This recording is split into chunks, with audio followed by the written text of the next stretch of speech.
Hello, आदाब, नमस्ते, सत श्री अकाल, केम छो इंडिया। स्वागत है आप सभी का मेरे यूट्यूब चैनल कॉमर्स ही शिक्षा पर। और आज की इस वीडियो में हम डिस्कस करने वाले हैं बिजनेस स्टडीज़ के कुछ इंपॉर्टेंट एमसीक्यूज स्टाफिंग चैप्टर से रिलेटेड। चलिए स्टार्ट करते हैं। First question is which of the following searches qualified people for the organisation, यानी इनमें से क्या है जिसमें हम क्वालिफाई करते हैं लोगों को ऑर्गेनाइजेशन के लिए। ठीक है, आपकी ऑर्गेनाइजेशन में लाने के लिए लोगों को क्वालिफाई किया जाता है। तो उससे पहले हमें देख लेते हैं क्या क्या ऑप्शंस हैं। First one is orientation. Orientation में क्या होता है, जब आप एक एम्प्लॉय को सेलेक्ट कर लेते हैं और जब आप उसे प्लेसमेंट दे देते हैं और वो जब आपकी कंपनी में आ जाता है, तब आप उसको जो न्यू अपनी कंपनी के रूल्स और जितने भी आपके एम्प्लॉयज़ हैं उनसे इंट्रोडक्शन जो कराते हैं, वो आपका ओरिएंटेशन हो जाता है। सिलेक्शन में आप जब उसे सेलेक्ट कर लेते हैं after taking all the test and all, ठीक है, ट्रेनिंग में आप उसे सिलेक्शन के बाद ट्रेनिंग प्रोवाइड करते हैं, उसे अपना वर्क सिखाते हैं। ठीक है, सो यहाँ पर क्वालिफाई वाली कंडीशन सिर्फ रिक्रूटमेंट में होती है, जहाँ आप अभी सिर्फ एम्प्लॉयज़ को क्वालिफाई कराते हैं, अभी आपने उन्हें सेलेक्ट नहीं किया है। तो रिक्रूटमेंट वो प्रोसेस है जहाँ पर आप उन्हें क्वालिफाई कराते हैं। So the right answer will be recruitment. ठीक है, नेक्स्ट क्वेश्चन है आपका which of the following test measures the existing skill of an individual, यानी इनमें से कौन सा टेस्ट है जिसमें एग्जिस्टिंग स्किल जो होती है कि इंडिविजुअल की, वो मेज़र की जाती है। देखो, जब भी हम रिक्रूटमेंट करते हैं, सेलेक्ट करते हैं लोगों को, ठीक है, एम्प्लॉयज़ को, तो उसके लिए हम उनके कुछ टेस्ट कंडक्ट करते हैं। ठीक है, अब ये टेस्ट क्या है एक बार ये मैं आपको समझा देती हूँ। ये है आपके टाइप ऑफ टेस्ट जो आप सेलेक्ट करने से पहले एक एम्प्लॉय की टेस्ट लेते हो। So first one is intelligence test. Intelligence test में आप क्या देखते हो कि उस पर्सन की कितनी एबिलिटी है, कितने डिसीजन, मतलब किस तरह से वो डिसीजन ले सकता है, एडजस्टमेंट कर सकता है, तो उसके लिए आप उसका इंटेलिजेंस टेस्ट लेते हो। नेक्स्ट है आपका एप्टीट्यूड टेस्ट। इसमें आप क्या मेज़र करते हो कि वो पर्सन जो भी आप जिसे आप लाने वाले अपनी कंपनी में, वो न्यू स्किल्स कितनी जल्दी सीख पाता है, क्या उसका पोटेंशियल है, कितनी जल्दी वो चीज़ों को एक्वायर कर लेता है। ठीक है, नेक्स्ट है आपका पर्सनैलिटी टेस्ट। पर्सनैलिटी टेस्ट में देखते हो आपकी पर्सन कितना इमोशनल है। ठीक है, क्या किस टाइप का उसका बिहेवियर, कितना वो इमोशनल है। ठीक है, ये आप चेक करते हो। ट्रेड टेस्ट में आप चेक करते हो कि उसकी जो एग्जिस्टिंग स्किल्स हैं, जो वो बता रहा है कि मुझे ये वर्क आता है, तो उसे आप चेक करते हो कि उसकी एग्जिस्टिंग स्किल्स कैसी हैं। फिर आता है आपका इंटरेस्ट टेस्ट। इंटरेस्ट टेस्ट में आप देखते हो कि उस पर्सन का इंटरेस्ट कितना है वर्क में। ठीक है, कितना इन्वॉल्वमेंट वो लेता है वर्क में। ठीक, ये आप चेक करते हो। ठीक, अब आ जाते हैं उसी क्वेश्चन पर। सो यहाँ पर राइट आंसर क्या होगा, जहाँ पर एग्जिस्टिंग स्किल्स टेस्ट कर रहे हो तो वो है आपका ट्रेड टेस्ट। ठीक है, नेक्स्ट क्वेश्चन पर आ जाते हैं। Question number 3, in this type of trading worker needs to work under the guidance of a master worker. ठीक है, ये सब क्या है, फर्स्ट ऑफ ऑल इन्होंने ट्रेनिंग बताई है। ठीक है, ट्रेनिंग के टाइप है। तो इसमें पूछा गया इसमें से किन में ऐसा होता है जिसमें एज अ एम्प्लॉय आप जब ट्रेनिंग लेते हो तो आपको मास्टर वर्कर के गाइडेंस में रहकर सब चीज़ें सीखनी पड़ती हैं। ठीक है, सो यहाँ पर ये जो सी ऑप्शन है अप्रेंटिसशिप, ठीक है, इसमें आप मास्टर वर्कर के अंडर रहकर चीज़ें सीखते हैं। ठीक है, कोचिंग में होता है कि जो एक पर्सन जो सुपीरियर आपके ऊपर अलॉट किया जाता है, ठीक है, उसकी रिस्पॉन्सिबिलिटी हो जाती है आपको सिखाना। ठीक है, वेस्टिबल तो ऑफ ट्रेनिंग मेथड है, ऑफ जॉब ट्रेनिंग मेथड, जिसमें आपको एक ऐसा एनवायरनमेंट दिया जाता है जहाँ आपकी जो मशीनरीज हैं, जो ऑफिस का एनवायरनमेंट है, सेम वैसा ही होता है, बट वो रियल नहीं होता। वहाँ पर आपको ट्रेनिंग दी जाती है। इंटर्नशिप में आप जब कॉलेज पास आउट से पहले जब आप ट्रेनिंग लेते हो वर्क सीखने के लिए। ठीक है, सो यहाँ राइट आंसर क्या हो जाएगा आपका अप्रेंटिसशिप, ऑप्शन सी। ठीक है, नेक्स्ट क्वेश्चन पर आ जाते हैं। Which of the following is primary responsible for timely fulfilment of man power requirement, filling positions and finding the right people for the right job. देखो, जब हम मैनेजमेंट के प्रोसेस पढ़ते हैं वहाँ पे सब सारे प्रोसेस की ना एक टैगलाइन है। ठीक है, so right people for right job किसकी टैगलाइन थी, स्टाफिंग की टैगलाइन थी। ठीक है, तो यहाँ पूछा यही है कि which of the following is primary, यानी सबसे पहले कौन रिस्पॉन्सिबल है मैन पावर की रिक्रूटमेंट के लिए। ठीक है, पोजीशन को फिल करने के लिए, सही इंसान चुनने के लिए, सही जॉब के लिए। राइट आंसर हो जाएगा आपका स्टाफिंग। नेक्स्ट क्वेश्चन पर आ जाते हैं। Question number 5, dash is choosing the best candidate from among the pool of the prospective candidate. ठीक है, इनमें से किस में आप चूज़ करते हैं बेस्ट कैंडिडेट आप चूज़ करते हैं among the pool of the prospective candidate, यानी बहुत सारे एम्प्लॉयज़ जिन्होंने रिक्रूटमेंट के लिए मतलब अपना एप्लीकेशन दिया था, उनमें से आप बेस्ट एम्प्लॉय को सिलेक्ट करते हो। किस में? सिलेक्शन में। ठीक है, सिलेक्शन में आप करते हो, जब आप फाइनल बेस्ट एम्प्लॉय सिलेक्ट करते हो तो वो आपका प्रोसेस कौन सा है? वो है आपका सिलेक्शन। नेक्स्ट क्वेश्चन है आपका question number 6, introducing the new joinees to other employees and familiarising them with the rules of the organisation. यानी जब एक न्यू पर्सन आपकी कंपनी में आता है, ज्वाइन करता है, तो जब आप उसको कंपनी के रूल्स एंड रेगुलेशन समझाते हो, जो आपके एग्जिस्टिंग एम्प्लॉयज़ हैं उनसे आप उसे इंट्रोड्यूस करवाते हो, तो वो क्या है? मैंने अभी पहले भी आपको डिस्कस किया इसको, ओरिएंटेशन। वो ओरिएंटेशन प्रोसेस होता है जिसमें ये सब किया जाता है। ठीक है, नेक्स्ट क्वेश्चन पर आ जाते हैं। Question number 7, dash is a process which facilitates employ learning. ठीक है, एम्प्लॉय को देखो, कोई भी एम्प्लॉय आता है, ज़रूरी नहीं है उसे आपके वर्क का सब कुछ पहले से आता हो, तो यहाँ पर ये नीड होती है कि आप उन्हें पहले ट्रेनिंग दें। ठीक है, सो एम्प्लॉय लर्निंग से रिलेट करेगा ट्रेनिंग, जहाँ आप उन्हें ट्रेन करते हो सो दैट वो न्यू वर्क को लर्न कर सकें। क्वेश्चन नंबर 8 है, dash helps employees to acquire new skills for career advancement and growth. यानी इनमें से कौन सा पॉइंट ऐसा है जो एम्प्लॉयज़ को न्यू स्किल्स सीखने का चांस देता है, उनकी ग्रोथ के लिए बढ़ावा देता है, उनके करियर एडवांसमेंट के लिए। ठीक है, सो यहाँ ऑप्शंस दे रखे हैं आपको। ऑप्शन ए है placement, B is training, C is development and D is all. ठीक है, देखो स्किल्स तो हर एक जगह सिखाई जाती हैं। ठीक है, देखो प्लेसमेंट तो होगा ही नहीं। ठीक है, ऑप्शन या तो ट्रेनिंग होगा या डेवलपमेंट होगा। तो ट्रेनिंग में हम वही चीज़ें सिखाते हैं जो हमारे काम से रिलेट करती हैं। ठीक है, जो उस पर्सन को जॉब अलॉट की गई है उससे रिलेटेड। डेवलपमेंट में क्या होता है, आप उन्हें न्यू स्किल्स सिखाते हैं, प्लस उनको ग्रोथ की मतलब उनकी ओवरऑल ग्रोथ की अपॉर्चुनिटी उन्हें देते हैं। ठीक है, उन्हें नई चीज़ें सीखने का मौका दिया जाता है। राइट आंसर क्या हो जाएगा आपका? डेवलपमेंट। ठीक, नेक्स्ट पे आ जाते हैं। Question number 9, which of the following is an internal source of recruitment. देखो जब आप रिक्रूटमेंट करते हो, ठीक है, आप मतलब जितने भी एम्प्लॉयज़ हैं उन्हें बुलाना चाहते हो जब कंपनी में, तो आप सबसे पहले आपके पास दो सोर्स होते हैं, या तो आप इंटरनल सोर्स से बुलाते हो या एक्सटर्नल सोर्स से। ठीक है, इंटरनल सोर्स क्या होते हैं? जो कंपनी के अंदर ही होते हैं, with in the company. External source जो आउटसाइड द कंपनी। राइट, तो यहाँ पर है इंटरनल सोर्स। देखो promotion with in the company होता है, आपने एक लेवल से ऊपर वाले लेवल पर प्रमोट कर दिया पर्सन को। ट्रांसफ़र होता है जो आपने सेम लेवल पर करते हैं आप। ठीक है, एक डिपार्टमेंट में आप एक काम कर रहे थे, दूसरी डिपार्टमेंट में जाके भी आपकी जॉब वही है, बस आपका ट्रांसफ़र कर दिया है, या दूसरी ब्रांच में आपका ट्रांसफ़र कर दिया है। राइट, नेक्स्ट है आपका ले ऑफ। ले ऑफ होता है कि जिस काम की अभी रिक्वायरमेंट नहीं है उस काम को आपने बंद कर दिया, तो उसके एम्प्लॉयज़ को आपने टेम्परेरी रिलीज़ कर दिया और आपने दूसरे काम में उन्हें लगा दिया। ठीक है, सो ये सारे ही क्या हैं? इंटरनल हैं। इनके लिए आपको कहीं बाहर से हायर नहीं करना पड़ा एम्प्लॉयज़ को। राइट आंसर क्या हो जाएगा? ऑल।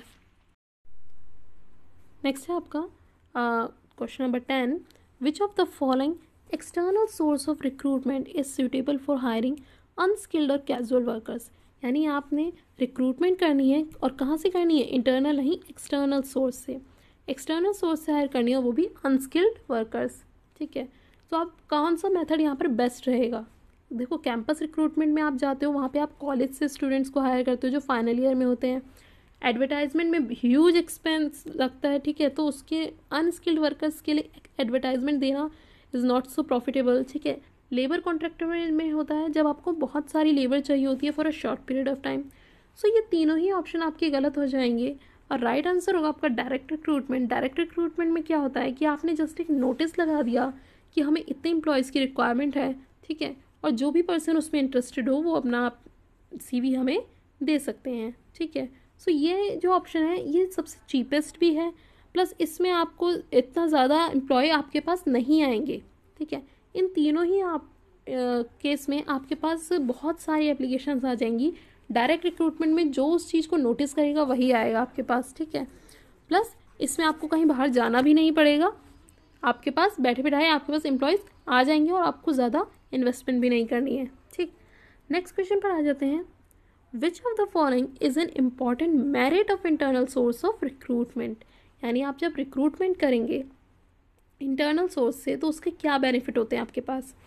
सबसे बड़ा बेनिफिट ये होता है कि इंटरनल सोर्स में आप जब रिक्रूट करते हैं तो आपको किसी भी तरह का कोई भी इन्वेस्टमेंट नहीं करना पड़ता, ठीक है। वहीं एक्सटर्नल सोर्स के लिए आपको कुछ ना कुछ इन्वेस्टमेंट करना पड़ता है, कुछ ना कुछ एक्सपेंसेस आपके लगते हैं, ठीक है। सो इसका पहला जो मेरिट आ जाता है वो आ जाता है इट सेव्स कॉस्ट आपकी ये सेव करता है। नेक्स्ट क्वेश्चन पर आ जाते हैं।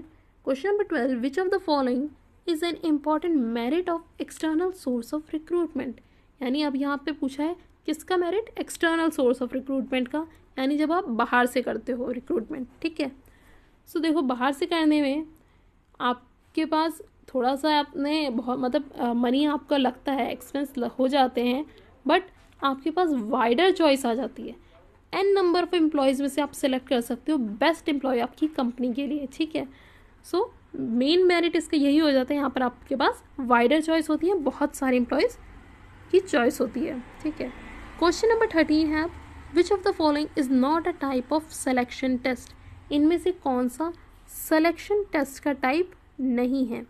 देखो इंटेलिजेंस टेस्ट हमने पढ़ा, ट्रेड टेस्ट हमने पढ़ा और इंटरेस्ट टेस्ट भी पढ़ा, तो क्या नहीं है, एम्प्लॉयमेंट टेस्ट, ये सिलेक्शन टेस्ट नहीं है।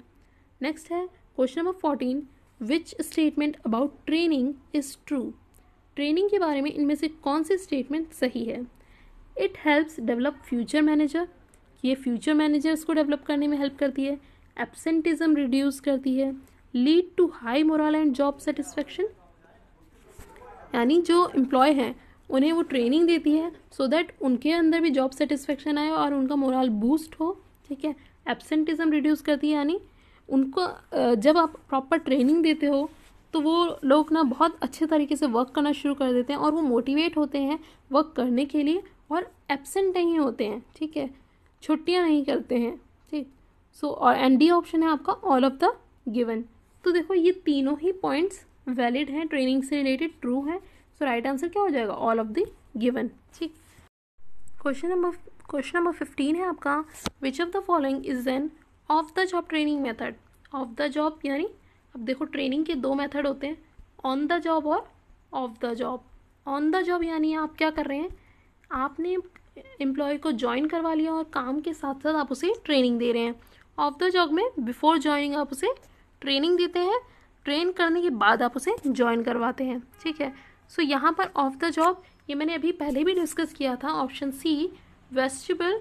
इसमें क्या होता है कि आप जैसी आपकी ऑर्गेनाइजेशन है, जैसी वहाँ की वर्किंग कंडीशन है, ठीक है, सेम वैसी ही एक जगह आप अलॉट करते हो जहाँ पर आप एक मतलब काइंड ऑफ डेमो कि आपको वहाँ पर एक प्रैक्टिस भी हो रही है आपकी, प्लस वहाँ पर एक्चुअल वर्क भी नहीं हो रहा, ठीक है। तो आपने एक तरह की कॉपी वहाँ रख दी है जिसके ऊपर एम्प्लॉय ट्रेनिंग लेता है, सीखता है काम को, ठीक है। तो ये आपका of the job training method है, तो राइट आंसर क्या हो जाएगा, वेस्टिबल। नेक्स्ट है question number 16, which step in staffing process comes immediately after selection. यानी इनमें से कौन सा प्रोसेस है जो सिलेक्शन के बाद आता है, ठीक। अब स्टाफिंग की प्रोसेस एक बार देख लेते हैं, बहुत इंपॉर्टेंट है। देखिए ये है स्टाफिंग की प्रोसेस। सबसे पहले आप क्या करते हो, एस्टिमेटिंग मैन पावर रिक्वायरमेंट, यानी आपकी कंपनी में वर्क कितना है और उस वर्क के अकॉर्डिंग आपको कितने वर्कर्स की रिक्वायरमेंट है। नेक्स्ट आप रिक्रूटमेंट, यानी आपने अभी क्या किया, इनवाइट किया है वर्कर एम्प्लॉयज़ को कि आप आइए एप्लीकेशन दीजिए, ठीक है। देन आप जितने भी एम्प्लॉयज़ ने एप्लीकेशन दिया आप उसमें से सेलेक्ट करते हो, कुछ पर्सन को सेलेक्ट करते हो, ठीक। फिर उसके बाद सेलेक्ट करने के बाद जो भी एम्प्लॉय आपको ज़रूरत है उनका आप प्लेसमेंट एंड ओरिएंटेशन, यानी आप उनको प्लेसमेंट देते हो। फिर उसके बाद ओरिएंटेशन यानी उनका इंट्रोडक्शन कराते हो कंपनी में, ठीक। कंपनी में आने के बाद उन्हें ट्रेनिंग एंड डेवलपमेंट प्रोवाइड की जाती है। देन आप क्या करते हो, परफॉर्मेंस अप्रेजल, यानी उनकी जो परफॉर्मेंस है उसे मेज़र करते हो कि जैसी स्टार्टिंग में थी उसके अकॉर्डिंग अब आगे परफॉर्मेंस इंप्रूव हुई या नहीं हुई। देन आपको उनके चांस देते हो, अगर उनकी परफॉर्मेंस इंप्रूव हो रही होती है तो आप उन्हें प्रमोट भी करते हो, करियर प्लानिंग की भी अपॉर्चुनिटी देते हो, ठीक है। सो क्या है, पहले estimating man power recruitment, selection, placement and orientation, training and development, performance appraisal, promotion and career planning, ठीक है।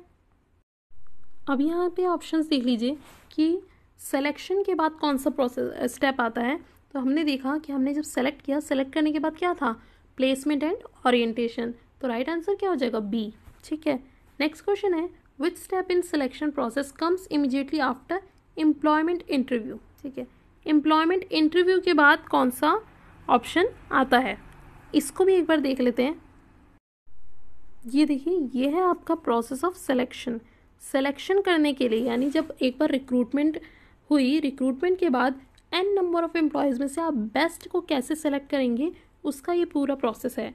सबसे पहले होता है प्रिलिमिनरी स्क्रीनिंग, यानी आप क्या करते हो, जो आपके पास सीवी आए हैं उन्हीं के बेसिस पर, जितनी भी एप्लीकेशंस हैं उन्हीं के बेसिस में से आप कट शॉर्ट करते हो जिन एम्प्लॉयज़ की क्वालिफ़िकेशन वो नहीं है जो आपको चाहिए, या जो आपको लग रहे हैं आपके, जिनकी एप्लीकेशन आपको इम्पॉर्टेंट नहीं लग रही है, आप उन्हें स्टार्टिंग में ही रिजेक्ट कर देते हो विदाउट एन इंटरव्यू। तो first one is preliminary screening, then selection test, then आप उनके टेस्ट लेते हो अलग अलग जो हमने पढ़े थे, इंटेलिजेंस टेस्ट, ट्रेड टेस्ट। ठीक है, जब वो टेस्ट क्लियर कर लेते हैं तब उनका इंटरव्यू होता है।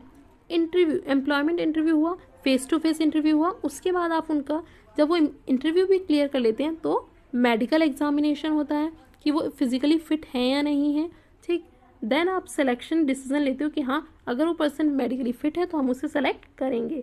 सेलेक्ट करने का डिसीजन लेने के बाद आप क्या करते हो, रेफरेंस एंड बैकग्राउंड चेक। अब आप उनका मतलब बैकग्राउंड चेक करते हो कि उनकी फैमिली की हिस्ट्री क्या है, उस पर्सन की हिस्ट्री क्या है, कोई क्राइम हिस्ट्री तो नहीं है।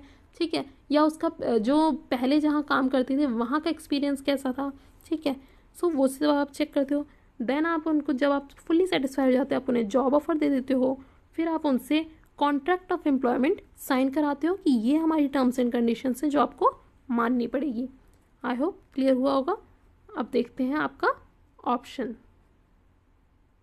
अब देखिए यहाँ पर क्या पूछा था आपसे, इमीडिएटली आफ्टर एम्प्लॉयमेंट इंटरव्यू, यानी इंटरव्यू पर्सन ने सेलेक्ट कर लिया, उसके बाद उसे क्या करना है, उसका होगा मेडिकल एग्जामिनेशन। ठीक है, सो राइट आंसर क्या हो जाएगा, मेडिकल एग्जामिनेशन।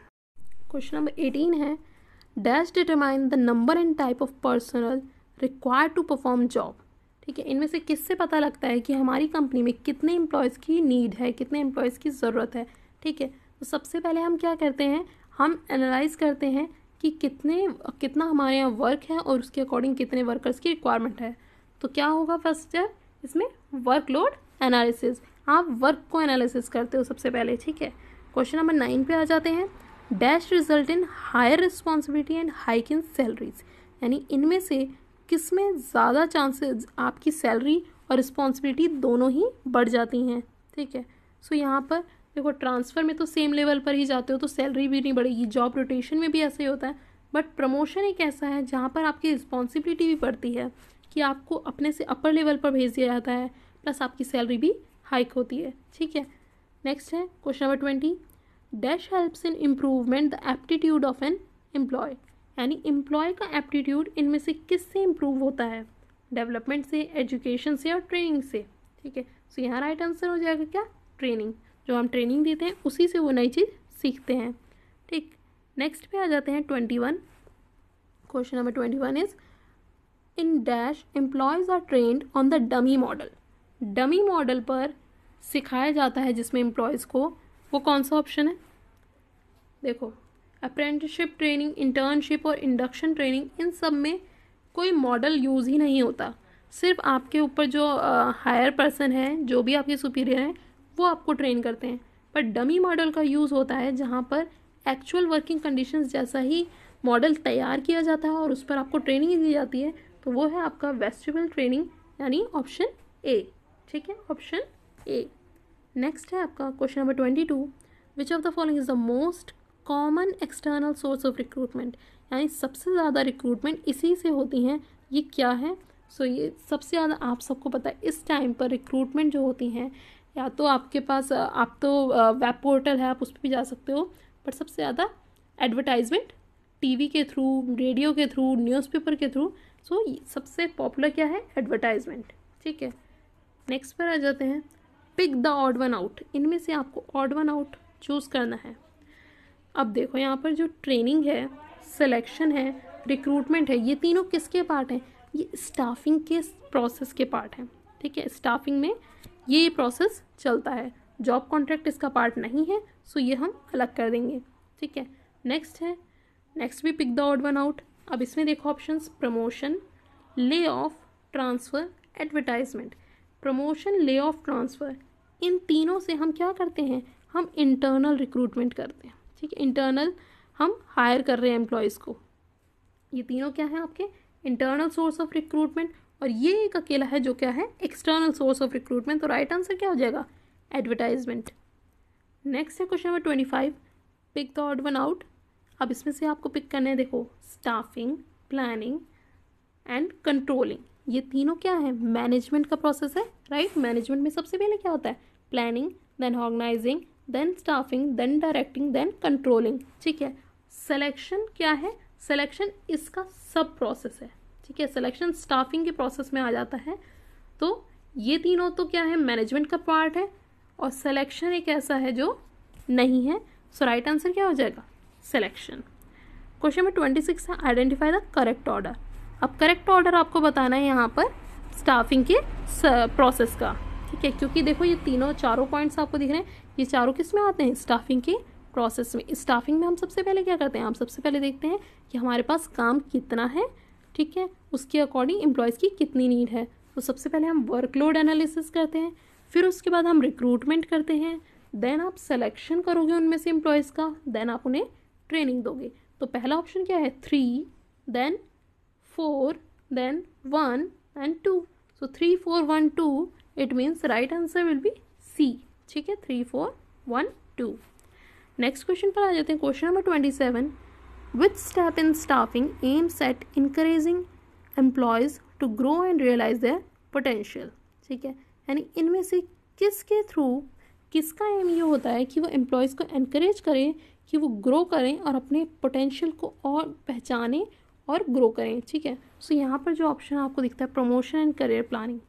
देखो प्रमोशन में उनकी ग्रोथ भी होगी, प्लस क्योंकि वो एक हायर लेवल का काम संभालेंगे, ठीक है, तो वहाँ पर वो अपने पोटेंशियल को भी चेक कर पाएंगे कि वो कितना और अच्छा काम कर सकते हैं, प्लस आगे की उनकी करियर प्लानिंग भी होगी, वो कितना आगे बढ़ सकते हैं।